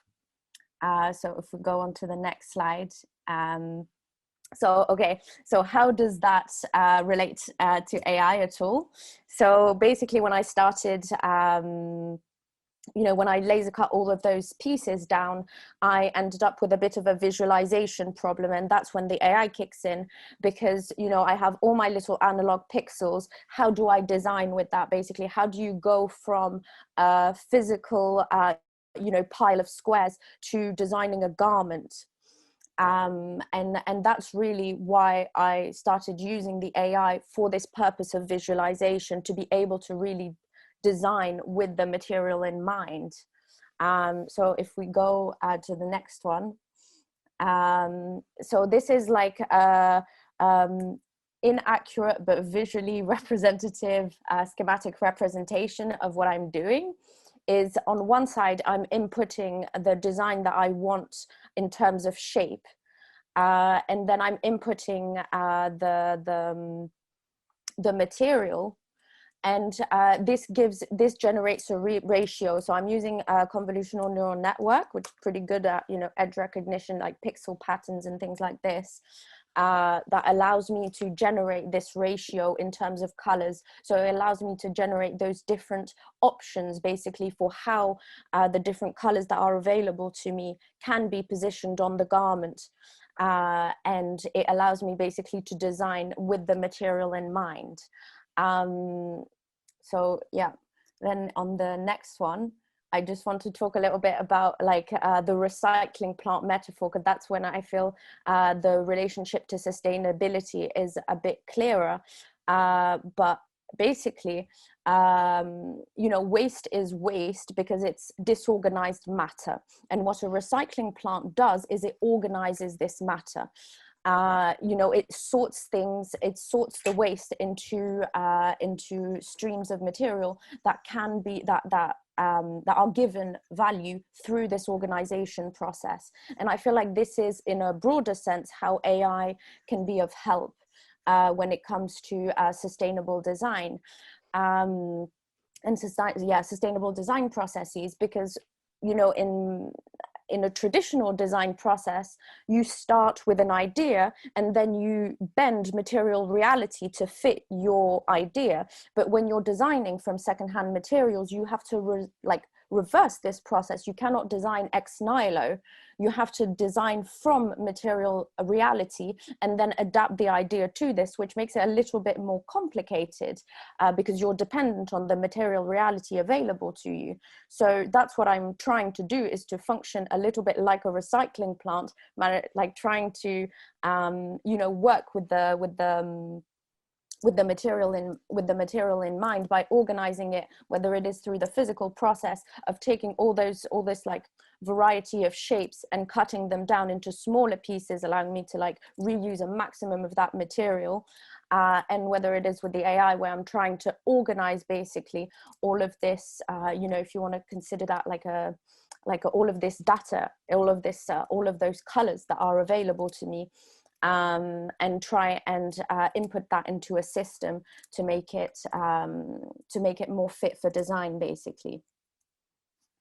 And then on the last one, oh no, sorry, that's not the last one, but this is the last one, my process, where this is, I just wanted to talk a little bit about basically about the process, in terms of, you know, this is still a very experimental process. I think I'm still at the, you know, at quite a lo-fi approach at the moment, and there's still a lot to be improved on it, because at the moment what it's doing is it's generating a ratio, meaning that that the output is not 100% exact.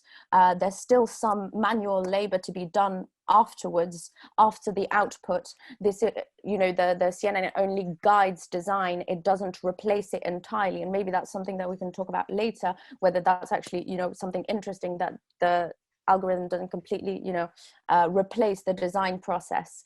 But I think there is some potential in that, in terms of, for example, things being made to order.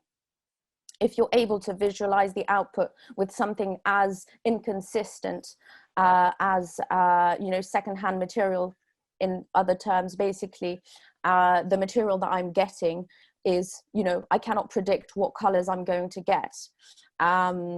So like trying to adapt to that, if you can get an exact ratio, you could produce, you know, made to order goods, which makes it even more sustainable, because you're only producing exactly what is going to be sold, and allowing the consumer, you know, to visualize the product before it's even been built.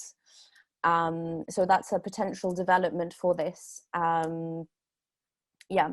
Then I just wanted to highlight a couple of other people in the next slide. that are working creatively with AI in quite an experimental fashion as well.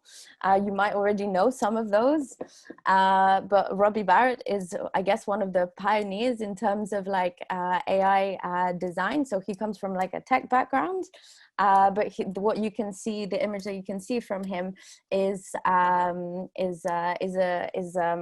experiment he's done inputting all of Balenciaga shows by Gvasalia and trying to see if the AI could generate other designs, create more Balenciaga based on the Balenciaga that has already been done, which I think is an interesting approach, in terms of design.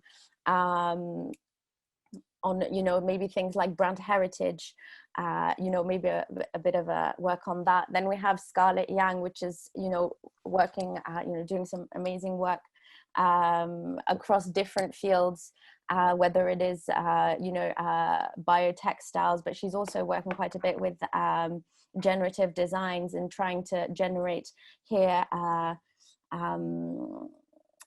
like 3D generated garments and infinite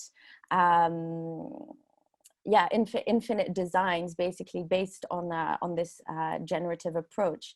And then there's Fabio Rovai, who's working more in brand in fashion image, basically, and creating fashion images mostly with GANs, and kind of renewing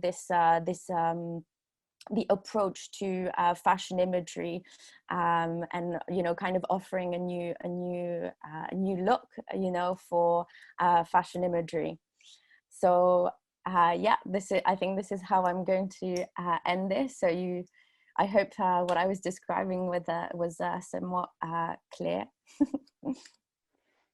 Fantastic, thank you, Mathilde. I think it's very fascinating to see what's coming out of the universities and to really share what's happened. And I'm already have a few questions piled up that I want to address to you straight away.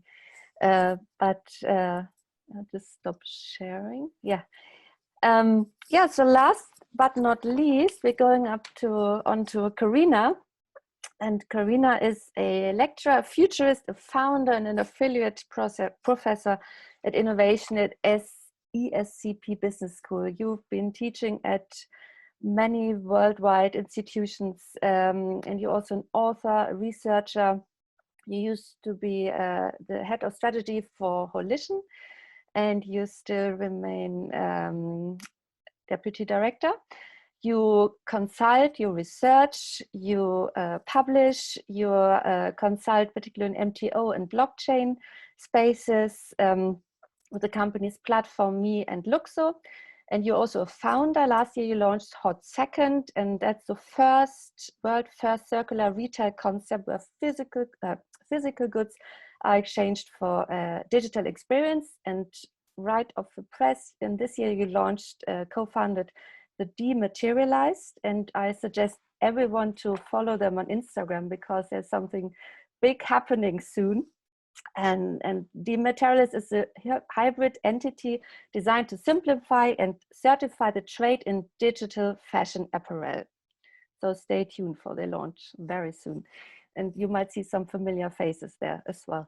Karinna, I'm really happy to have you here, and I would love you to give your keynote where you talk a lot about digital fashion and education, which I think digital fashion is a big thing right now due to COVID as well. And also I think it's something we have to keep in mind because AI and digital fashion is not happening as yet. We spoke about it in our pre-talk, but it's definitely bound to happen. So I think it's great to get an insight of where we are right now and where we could lead. Oh, thank you so much. Thank you.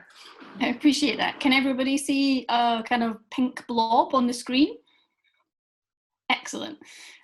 So I guess I want to kind of first of all start off by saying, if I can turn this, that there's a big debate. I don't know, apologies if you've covered it already, like a fear of AI.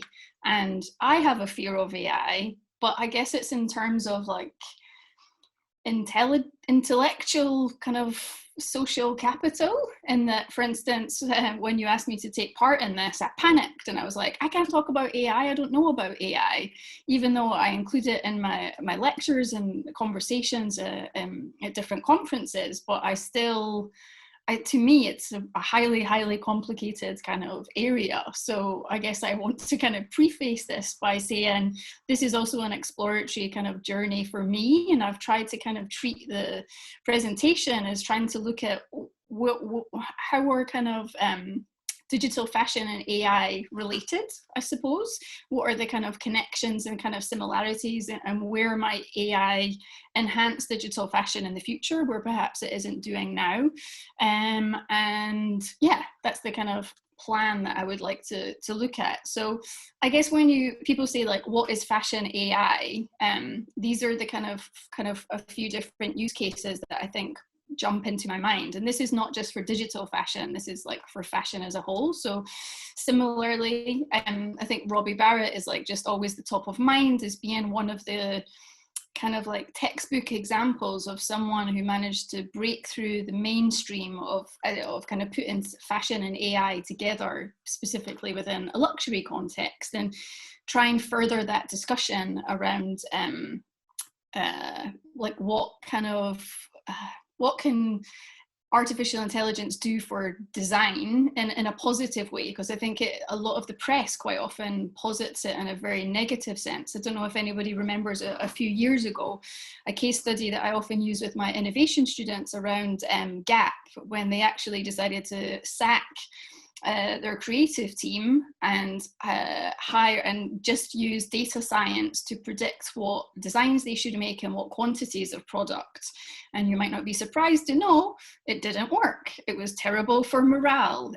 What they did wrong was like an all or nothing approach rather than kind of phasing it in.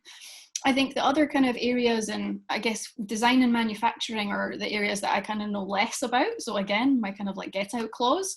But here we see Heron Preston, a fashion designer who's making a lot of noise in a very positive way at the moment in terms of talent, looking at using 3D manufacturing. And we've been reading for a while the kind of acceleration of kind of sobots, and again, zero inventory plus kind of automated merchandising and manufacturing, I think can really help us get out of the overproduction and overconsumption mess that we're kind of currently in. And we have an opportunity, I think, to do that with COVID at the moment.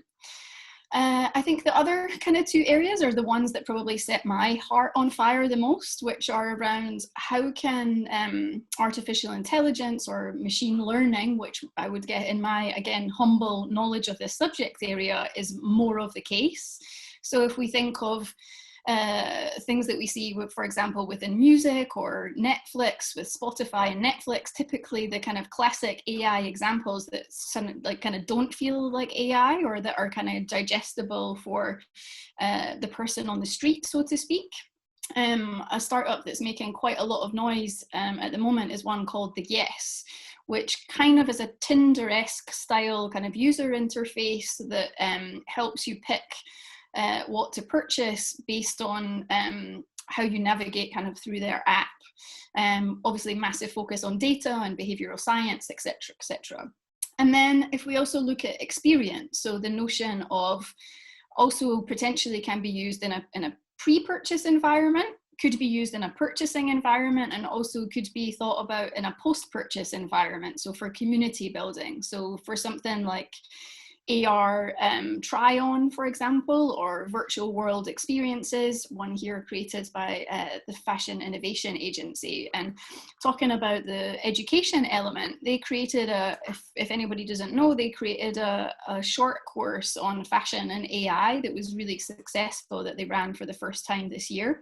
And I would encourage anybody kind of to check it out in case they want to kind of look at it again.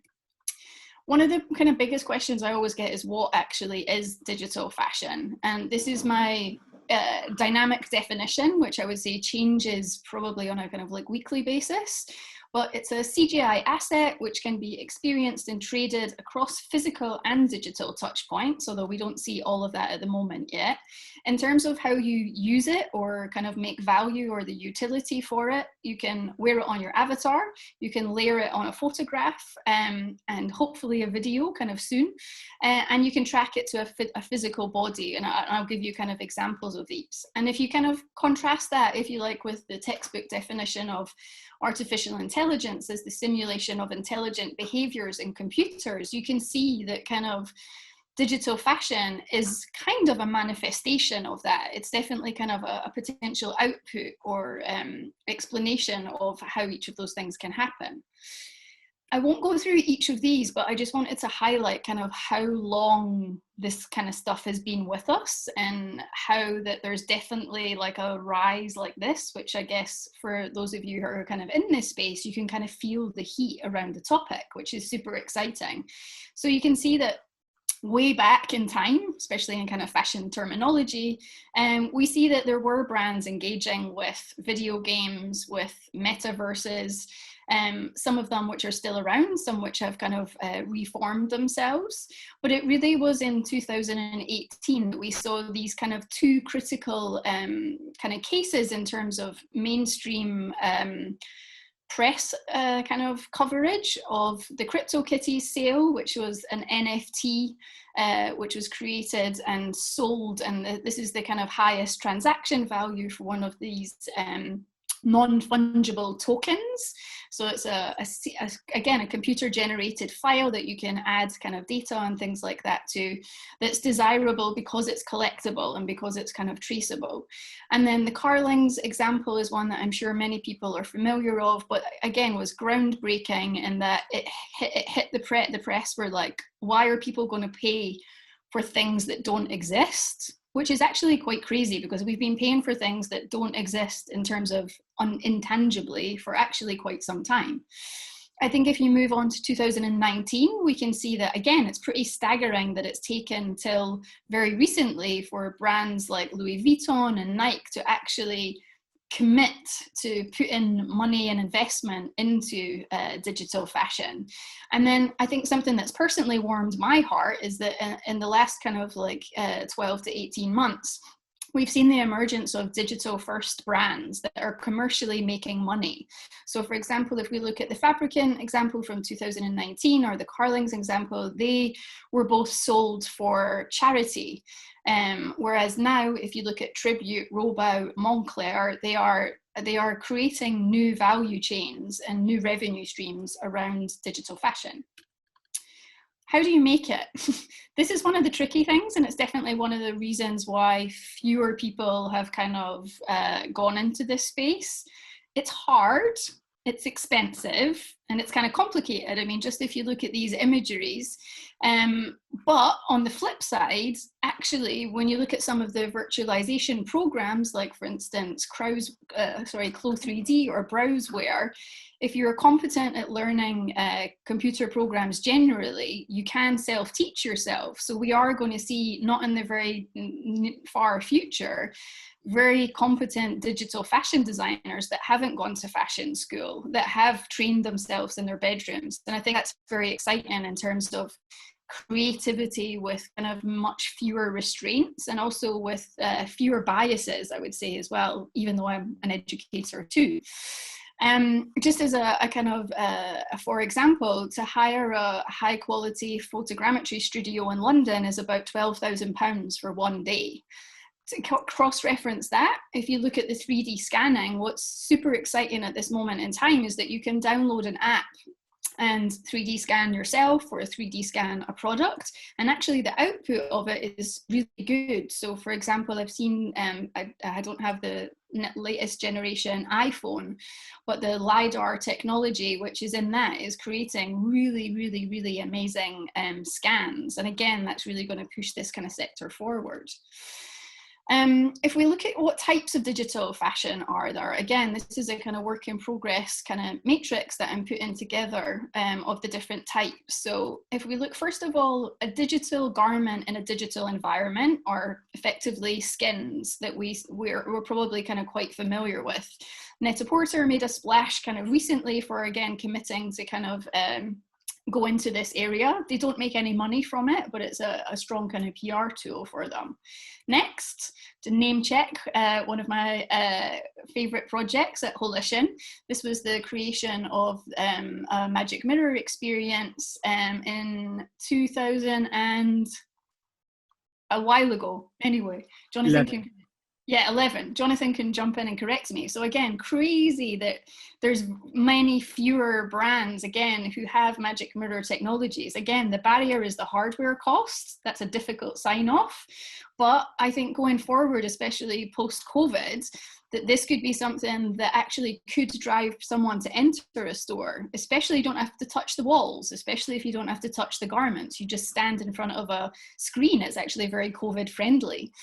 The next category is something I'm calling soft wearables. And this is something that is kind of really linked to augmented reality in particular. And again, interestingly, Carling's one of the companies who pioneered this with their second drop in December last year. So here you have a physical garment that has an augmented reality layer that you can action, in this case via Instagram. It also can be done via an app, but that's an extra kind of barrier for the consumer.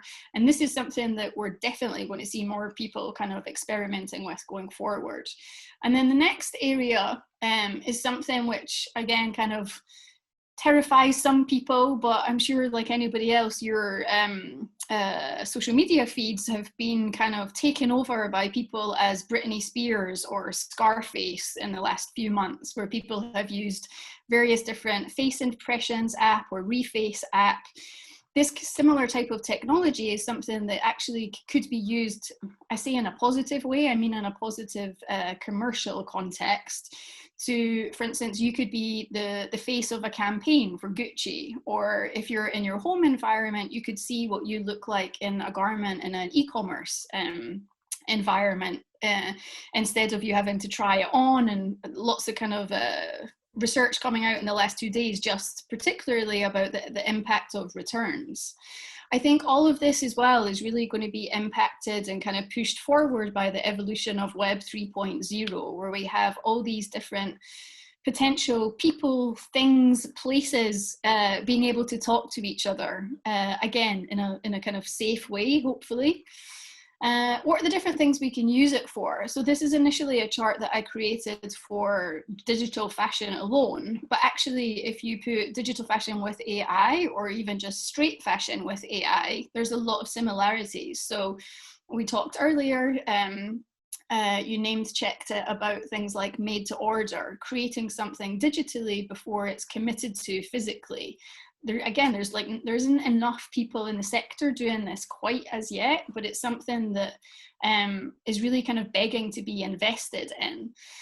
I think from a consumer perspective, people are kind of keen and curious to see what is the output, particularly creatively, that an AI is able to kind of create. And we're seeing more and more examples, and I have some towards the end of this, where it's not something to be made fun of, actually is creating something that's genuinely beautiful and desirable. And again, that's a real move forward, I think, in this space from a mainstream adoption perspective. I'm kind of conscious about time, but this is my last slide actually. These are kind of 4 examples of digital fashion on I can't remember if it's reversed on the screen. So the grey and blue one is a outfit which has just been released on DressX, which is a digital fashion platform. And here the garment itself is being generated by AI, so the pattern of the garment, sorry. Another, again, if you're interested in this space, Artifact Studios is a really interesting sneaker kind of game hybrid NFT organization to follow. And they're just about to drop this AI generated sneaker in, I think it's, the 19th, so in 6 days. So I think that's one to watch. on the top right hand side, this was something that I posted on the Hot Second account, and it kind of nods to the notion of kind of procedural or generative digital fashion. And I think that, again, this is something that we haven't even seen a tiny bit as yet, either in the mainstream press coverage or even kind of in the niche circles that it's in. So excited to see where that goes. And then on the bottom, this is kind of a fun example of a VR chat where you can try on the garments in the VR experience. And this I see as a kind of lower level kind of applicability of AI, but all the same, I think it's something which has a utility. And to me, it's kind of beautiful and kind of cute at the same time. And I guess I kind of wanted to leave maybe with this quote, which might be something that we talk about on again, which kind of shows the distribution in terms of how AI can be implemented within fashion in a kind of larger context. And this is from the Chief Data Officer of H&M. It was in a paper that got published this week on the MIT Sloan Review. And he says, one of the huge benefits, obviously, is that it's actually more about a change of mindset. And again, this is something that when I was at Holition, definitely, and something when I'm pitching to new fashion brands just now about investing in digital fashion. You can see here the balance is 10% AI, 20% technology, and 70% people and processes. So we've still got a long, long way to go, but I'm excited to see about how that kind of combination can evolve together. So I hope I kind of didn't go too much over time and I still managed to kind of hit some kind of interesting points. No, fantastic, perfect. And it's such a nice note to end on with, Karinna, I think, to really see the data and saying, you know, maybe it's just purely a perspective change we need, or a start of a conversation. And I think most of you mentioned it before, that, you know, it's a imposter syndrome we all have somehow, because one thing is not creative enough, the other one is not techy enough, the other one is not scientific enough. And I think it really is the best to start a conversation. So that's what we're doing here. Thank you for your wonderful presentations. We had a few questions coming in, and I would like to address them to you first before I address mine. And maybe we can encourage the listeners to add a few more questions. We're a little bit late, but we're still okay with time. So one question was coming in directly after your presentation. Jonathan says, how can this data collected be used to inspire sustainability? Wow. Yeah, wow. I mean, there's another question in there about 5G. So yes. I'm not going to answer both of them, but I thought I might approach it that way, because we do a lot of work with Ericsson, which is not in the luxury fashion or beauty space, but yeah, luxury fashion and beauty is all about storytelling and narratives and content. And and it's interesting that a company like Ericsson is feeling that it's currently talking about things like 5G from a very engineering point of view, and they want to talk about it more from a human point of view. So we get dragged into those, and actually they're very, very nice people to work with. But I do find it interesting that, and I will get around to answering this question, but I do find it interesting that when they talk about the impact of 5G, they do think about it like engineers. So you have a chat to somebody and he says, no, 5G is going to be about this amazing glove that you wear, and it's like a surgical glove, and you can do operations on children in Africa, but from Stockholm, because you're wearing this glove. And then someone else says, no, it's absolutely going to be about this amazing component within a self-driving car that allows you to do this, this, and this. And it's always from an engineering point of view, and they always drill it down into something that's got, you know, hardware and processors and cables and transistors and everything, because that's kind of what they do. But when I think about 5G, and I guess this is where the sustainability conversation comes in, I mean, I think 5G is going to be just about the most transformative piece of technology that any of us have ever seen. And the reason is that eventually, although not at the moment, it's going to be in all of these. And you know, when we think about the really big things that affect us and our children and our children's children, and we think about things like sustainability, or we think about things like climate change, it seems to me that it's never going to be solved by politicians trying to drive change down through us. Although there will be a bit of that. Not that I can find many politicians in America wanting to do that, but that might change in the next few months. It's actually going to be changed by us individually, changing our behavior. So, yeah, and what makes us change behavior? Two things, really. One is information and understanding and knowledge. And the second is peer pressure. And peer pressure will be generated in turn by other people's knowledge and awareness and desire to kind of change. And the principal tool that we do that is with mobile phones. So if you have the idea that, yeah, because through this I can have access to almost sort of perfect information, and I can examine topics in such great detail, and I can read other people's views, and you know, and obviously it's interesting that David Attenborough, well, Sir David Attenborough, is the fastest growing Instagram account, full stop. It's, you know, people want to see and hear what he's got to say, and they want to live their lives in that kind of way. So for me, then, you know, actually, if you're looking at this and, you know, 4G or 3G or whatever we're currently on at them, well, I'm on 4G, my daughter's on 3G, and boy does she complain about it. It's about spreading information, and if 5G allows us to accelerate that change and accelerate that education and make it truly global, then a message that we, you know, 6 of us here come up with and push out can become, you know, global. That in the end is going to be what drives these things like climate change. And yeah, and actually, you know, I come from a luxury background, and I worked with the United Nations many years ago on something called the Kimberley process, which was a civication process to try and resolve conflict diamonds and to kind of legitimize the supply and flow of diamonds. And these brands did it not because, or De Beers did it not because they suddenly woke up and someone had kicked them into kind of, wow, I need to make the world a better place. They were worried about consumer power, and they were worried about human beings deciding that they don't want to buy diamonds because they don't trust the veracity of that product. And it's the same with sustainability. You know, I remember going to Copenhagen and looking at the sustainability fashion conference and seeing an executive from LVMH, and apologies if any of them are listening here, but this old guy, I don't mean to be ageist, but he's wearing a black dark suit and looked absolutely incredible, stood up and started saying, you know, I'm a senior executive at Louis Vuitton, and the world's got to become more sustainable. It's like, where the hell were you 20 years ago, mate?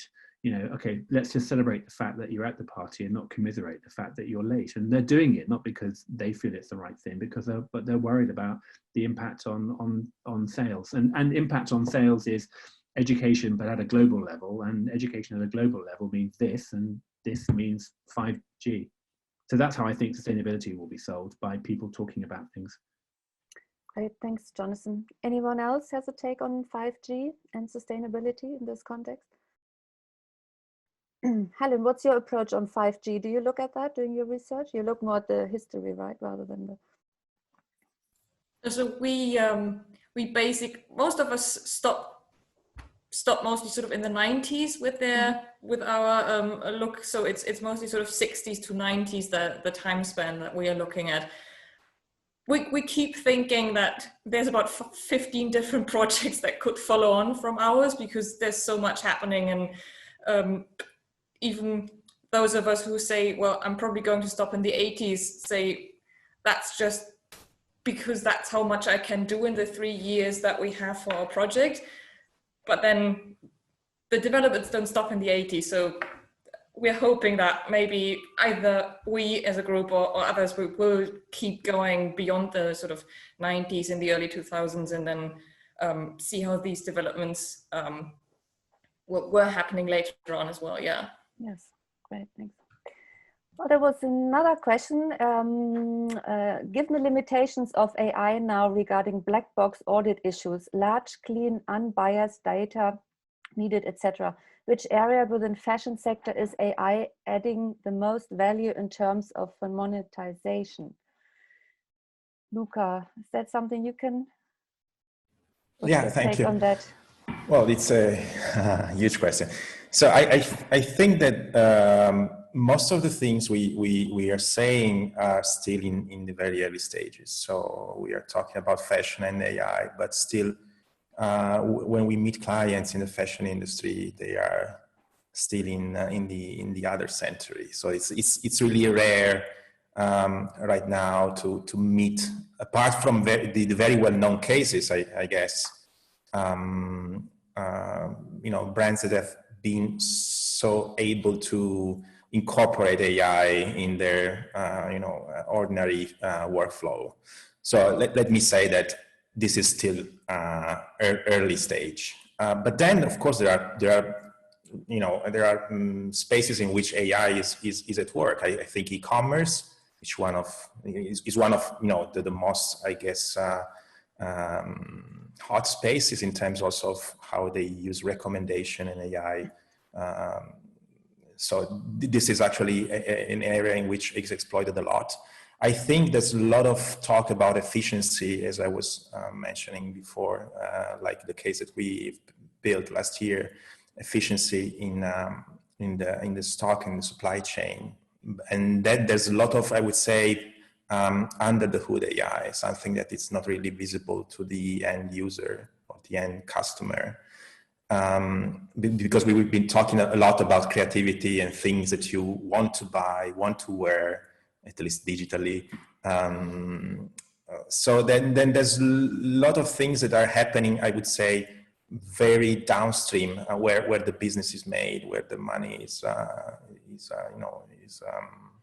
gained, and then I seen that because we built the company 8 years ago, and I think when we went with the first data visualization for fashion, we did the fashion brands, not only fashion brands.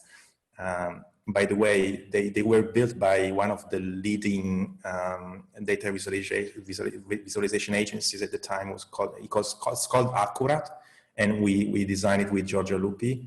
It was pioneering the field at the time. And it was science fiction for all the clients that we met. They say, okay, this is beautiful, but still it's completely, uncharted territory for us. Of course, things has changed a lot. And by the way, in our approach to data, this is interesting, and also how we provide data to the clients, we had to downsize a bit our ambitions, because if you are a marketing manager, a design intern, or something who has to do the work, you have to understand what you are manipulating in terms of information. And we thought that, by the way, data visualization was something that was key, but it's happening actually the other way around. We are thinking that we might want to pivot to textual automation for reporting, for instance, okay, because it's more, there's a lot of understanding there that a human can do. But yes, so it's really, I think, early stage. We should wait, I guess, the next 3 to 5 years and see what is the real impact. And this is related to 5G and massive automation. This is what 5G enables. Yes, thank you. A question for Mathilde. Have you already constructed a physical garment from the laser cut scrap pieces? Is this one of your next goals at all? Yeah, I have. What you saw before is that, it's like it's part digital, part physical. So there are full garments that are made out of those scraps. And that's, yeah. And then they're augmented, but they totally exist in real life. You can actually see them in a couple months at the MFSAs in Maastricht, if you want. Fantastic, thanks. There's a question to you, Karinna. Could you please elaborate more on the Balenciaga digital collection, how its impact on the public does compare to the impact of the physically presented collection? Can you say something about that? Sure. I mean, I guess my, suggestion that it was a kind of a tipping point in some ways was more to do with the number of publications who kind of covered it, and the penetration of it into like the kind of consumer's level of awareness, I suppose. I think the impact of the digital one was much lower than the physical collection. Again, I think that's to do with the number of places that you can kind of wear it and interact with it. Yes, you can obviously share a picture on social media, but there are increasingly numbers of people who are reducing their time on social media and things like that at the moment. So yeah, I guess that's just a kind of a short answer of that, but definitely kind of like lower. Yes. Thank you. There's a particular interesting question for you, Jonathan. As we headed towards a reality where data visualization can be viewed as a kind of materiality, I itself worked in algorithms, data sets in DGI in my design, and the agency between myself as a designer and the machine has become apparent to me. What are your thoughts on that agency? That is from Zeus Christine. Wow, I mean, that question's beyond my pay grade. Quick one, quick one. The only thing I would say on that is one of the things I find particularly fascinating about the work. I mean, I'm really lucky at Holition. I've been able to build it in whatever way I kind of want. And part of that is about having such a very wide, disparate bunch of skills and individuals. So, you know, we're hardware people, were software engineers, were data scientists, were people interested in artificial intelligence, but we're also filmmakers and animators and artists and designers. And we're also psychologists and anthropologists. A lot of what we try and do is work out how to get humans and technology interacting and working together. The kind of thing that Karinna was talking about during COVID, can we make, rather than have sort of lots of technology where you've got to touch and swipe and drag, can we try and bring out intuitive design into this, so that it's lots of the heavy lift is being done by the technology, not by the individuals. And I think, you know, so that disparate mix has in some ways been,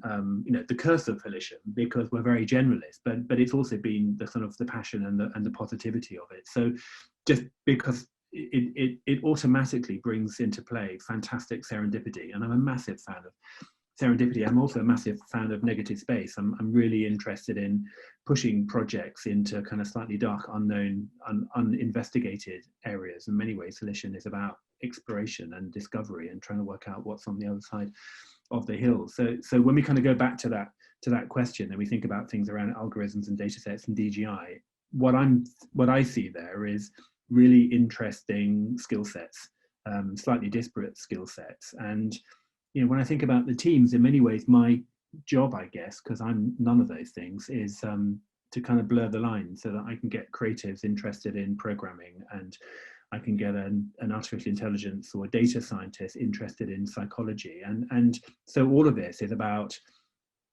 challenging people to step outside of their comfort zone and recognize that what today's technologies offer are new tools. And that's in many ways what we've been talking about here. It's what Mathilde does when she creates designs. You know, there are tools available to designers now that weren't available in the past. And those tools are still very nascent and very early stage. So what a wonderful way to not only use the tools, but to help shape the future of those tools.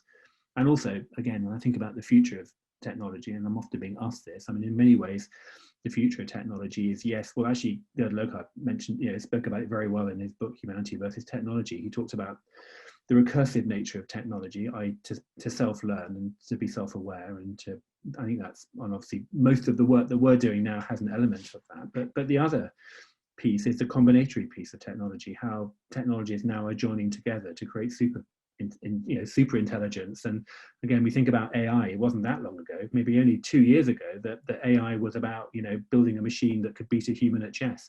But now, and it was in isolation, and now kind of AI is in everything, you know, whether it's self-driving cars or my phone or Siri or design or fashion, it's absolutely everywhere. So that kind of idea of taking individual pieces of technology and join them together into interesting ways, using one piece of technology to springboard into another area, is kind of where it all is. So again, it's a very long-winded way to answer that question, but what I see there is, you know, huge opportunity to explore, and what an amazing set of tools we have to explore with now.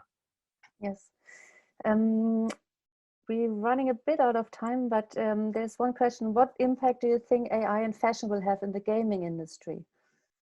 Karinna, maybe you have some yeah, I saw that question.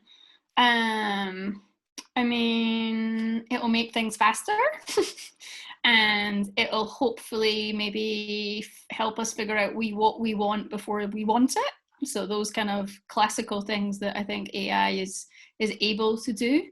And I guess to kind of follow on what Jonathan said, I think it can be the kind of glue that could potentially kind of bring the sectors together, whether that's about determining demand, whether it's about the experience itself or the aesthetics of the experience. So I guess it could go in many kind of contexts.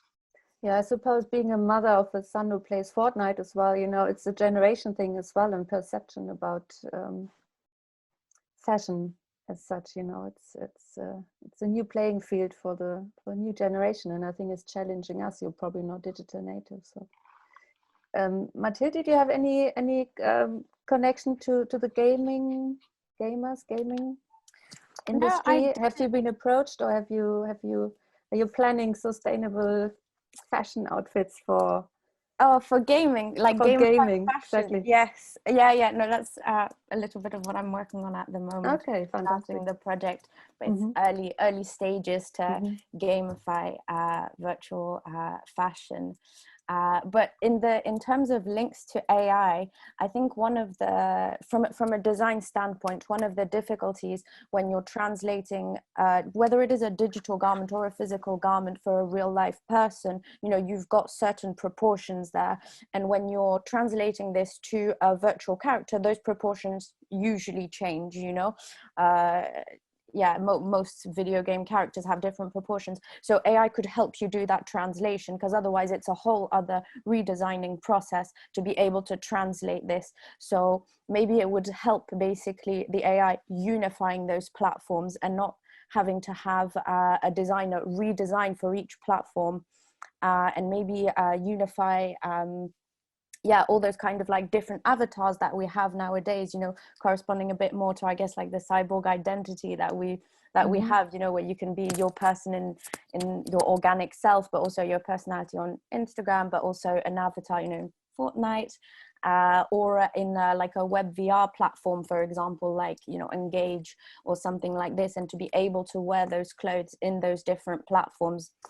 So maybe unifying those wardrobes could be something that AI could help do, basically. Can be a translator, right? I mean, we're coming back to what Helen said before, you know, it's Chinese, and, you know, without no one speaking Chinese and taking it. There's never enough time for this, and I knew this would happen. There's so much we should address. There's, you know, the whole issue of ethics, you know, there's a bio of data, it's inclusivity, it's I think just the beginning of a conversation, and we really wanted to look at this, especially as we were forced to do it digitally, to look at this as a soft launch, and we would like to continue this conversation, and from beginning of next year we will start recording podcast episodes with each of these wonderful panelists, and there are a few more that were initially planned to be on this physical event in March. So I think it would be really nice to connect and to start that dialogue and to learn from each other, and to experience and to practice and to, you know, work in that unknown space, and together design something or change something that makes more sense to what we, you know, have right now or used to have right now. So at this end, I would really like to say thank you to everyone. Thank you for your support. I would like to thank the sponsors for this event who stayed with us all along and who were really flexible. And I would just like to name them again. It's the Bavarian Ministry of Economic Affairs, Regional Development and Energy, the City of Munich Department of Labor and Economic Development, Team of Excellence for the Culture and Creative Industries, and Bayern Design, which is Bavaria Design. So thank you very much. Thank you for your time, and stay safe, stay healthy. And we will do a follow-up of this event on the website, which is responsivefashion.institute. And I suggest follow all these wonderful people on Instagram and the other social media platforms. And let's take it from there. Thank you. Bye. Bye, everybody. Nice meeting you. Bye. Yeah, thank you so much for having me. Thank you. Thank you. Thank you. Ciao. Thanks for coming, guys. Thank you.